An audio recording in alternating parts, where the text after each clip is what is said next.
Morning student, मैं Sardar Patel public school Katrathal से विषय अध्यापिका आपके विद्यालय की संतरा कीचड़। तो देखिए, कक्षा 5 में मैं आज आपको हिंदी व्याकरण में उपसर्ग के बारे में बताऊंगी। 4th क्लास तक आपने उपसर्ग पढ़े भी हैं, फिर भी आप देखेंगे कि उपसर्ग क्या होता है। यह आपके 5th बोर्ड एग्ज़ाम में 4 नंबर का टॉपिक आता है उपसर्ग और प्रत्यय।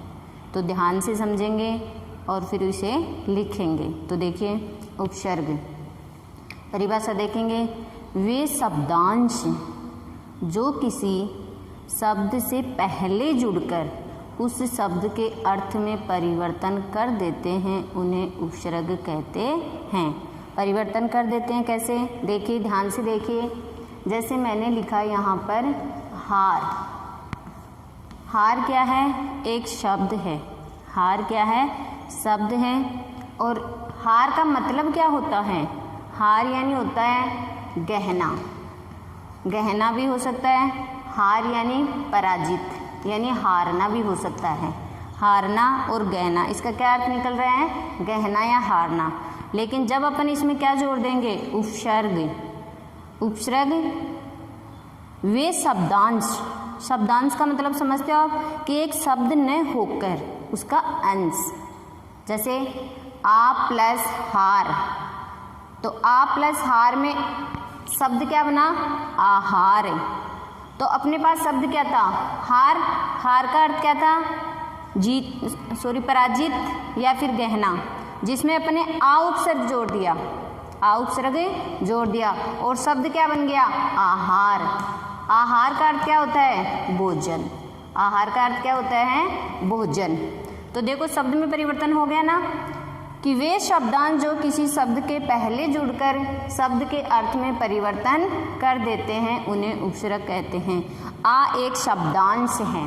तो ऐसे बहुत सारे उपसर्ग होते हैं। आ, औ, अपि, अधि, प्र, प्रा, सम, दूर, दुस, ये सारे क्या होते हैं? उपसर्ग होते हैं। ये सारे क्या होते हैं? उपसर्ग होते हैं। तो वे शब्दांश जो किसी शब्द के पहले जुड़कर, शब्दांश मतलब ये देखो, हार एक शब्द है। हार क्या है? एक शब्द। आहार भी एक शब्द ही है, लेकिन इसमें आ क्या है? आ शब्दांश है, उपसर्ग है। आ कोई शब्द नहीं है। आ शब्द नहीं है, ये शब्द का अंश है, इसलिए इसे शब्दांश कहते हैं। तो आहार, तो ये क्या बन गया? आहार का अर्थ बन गया भोजन। इस प्रकार जो उपसर्ग होते हैं वो शब्द के अर्थ में परिवर्तन कर देते हैं। फिर देखिए, अपि, मान। मान सम्मान। मान का अर्थ क्या होता है? सम्मान, किसी को इज्जत देना। तो इसके अर्थ में परिवर्तन कर दिया किसने? अप उपसर्ग ने। कैसे? अपमान। तो अपमान का मतलब क्या हो गया? कि किसी का तिरस्कार करना। किसी का तिरस्कार करना। फिर इसी प्रकार देखिए, गुण एक शब्द है जिसमें अ उपसर्ग लग गया, तो शब्द क्या बन गया?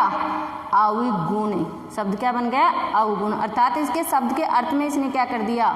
शब्द के अर्थ में परिवर्तन कर दिया। इसी प्रकार सम प्लस मान, तो सम प्लस मान से शब्द क्या बना? सम्मान। इसी प्रकार है इतिहास प्लस इक, और शब्द बना ऐतिहासिक। आप सोच रहे होंगे कि उधर तो इतिहास है और इधर ऐतिहासिक कैसे बना? तो जो इक पढ़ते हैं, जो इक पढ़ते हैं और ये जो पढ़ते हैं, ये जो पढ़ते होते हैं, ये मूल शब्द में परिवर्तन कर देते हैं। तो मूल शब्द देखिए क्या है? तो मूल शब्द इसमें क्या होगा? इतिहास। मूल शब्द इसमें इतिहास। ये इसमें क्या होगा? इक पढ़ते लगेगा।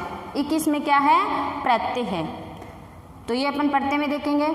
इसी प्रकार देखो, तो ये जो सारे क्या हैं? उपसर्ग हैं। ये सारे क्या हैं? उपसर्ग हैं, और ये मूल शब्द में परिवर्तन कर देते हैं। आ प्लस हार आहार, अप प्लस मान अपमान, अव प्लस गुण अवगुण, सम प्लस मान सम्मान।